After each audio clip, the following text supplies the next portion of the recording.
নমস্কার। নবনীল কলা কেন্দ্রের আবৃত্তি রাঙিনায় আমি মৌসুমী রায়চৌধুরী। বাচ্চাদের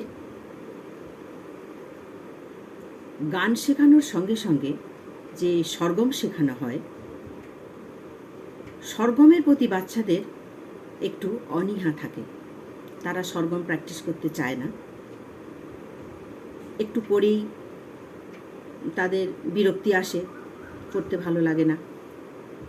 তো আমি সরগম কিভাবে গানের মাধ্যমে, ছড়ার মাধ্যমে তাদের শেখাই, আমি এটি আপনাদের সামনে পড়ে শোনাচ্ছি এবং তারা তাতে অনেক উৎসাহ বোধ করে, সরগমও হয়, তার সঙ্গে ছড়ার গানও তারা শিখে যায়।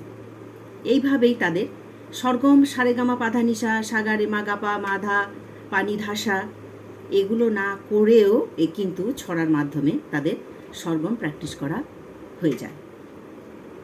এরকম একটি উদাহরণ আমি দিচ্ছি। সরগমটি হচ্ছে, আমি কিবোর্ডে একটু বাজিয়ে আপনাদের শোনাচ্ছি।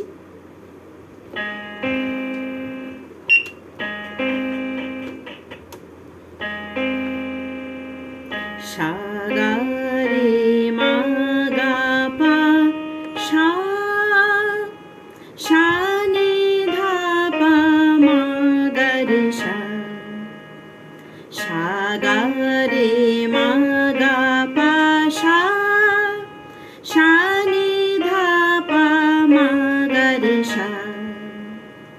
ফুল বাগানে ফুল ফুটতে ভ্রমর বললে সেলাম, ভোর না হতেই হনহনিয়ে তোমার কাছে এলাম।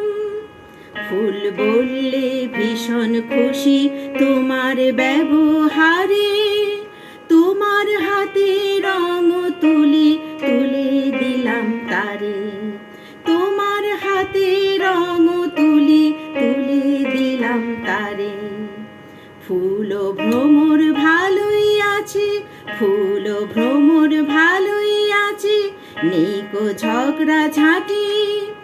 এসো না সব ওদের মতো বাঁচতে শিখি খাঁটি, এসো না সব ওদের মতো বাঁচতে শিখি খাঁটি। ফুল বাগানে ফুল ফুটতেই ভ্রমর বললে সেলাম, সাগারে মা গাপা সা। নমস্কার।